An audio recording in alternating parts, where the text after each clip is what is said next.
L'anniversaire de la catastrophe de Tchernobyl, date symbolique aussi pour les 40 militants antinucléaires partis de Bure il y a plus de 10 jours.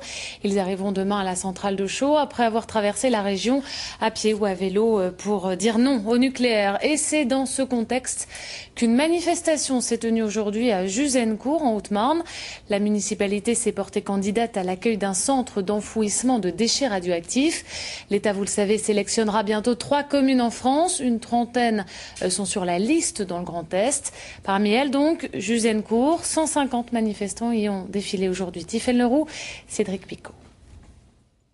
Monsieur le maire, nous demandons une consultation populaire immédiate pour que les habitants de Juzencourt choisissent leur destin. Tous les élus de Juzencourt auront eu droit à une visite de courtoisie. Ce samedi après-midi, les militants contre l'enfouissement de déchets nucléaires veulent encore croire à une marche arrière du Conseil.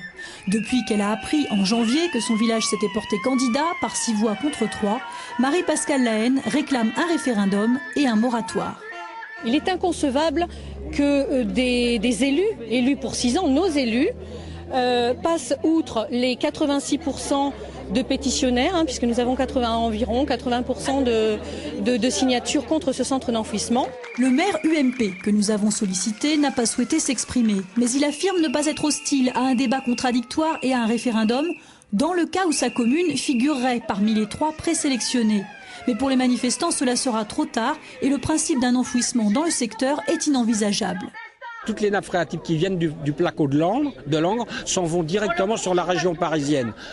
Et donc, si on met des poubelles qui commencent à fuir dans le temps, peut-être pas du jour au lendemain, mais dans le temps, les eaux de la région et de la région parisienne seront polluées. Les habitants de Juzencourt sont épaulés par de nombreux militants d'une dizaine d'associations, venus notamment des Vosges. Pour certains, il y a manif tous les samedis. C'est pas pour nous qu'on se bat. Si vous voulez, le site d'enfouissement, il parle de mettre les premiers déchets en 2019. Donc 2019, excusez-moi, je vous ai dit que j'étais 68 ans.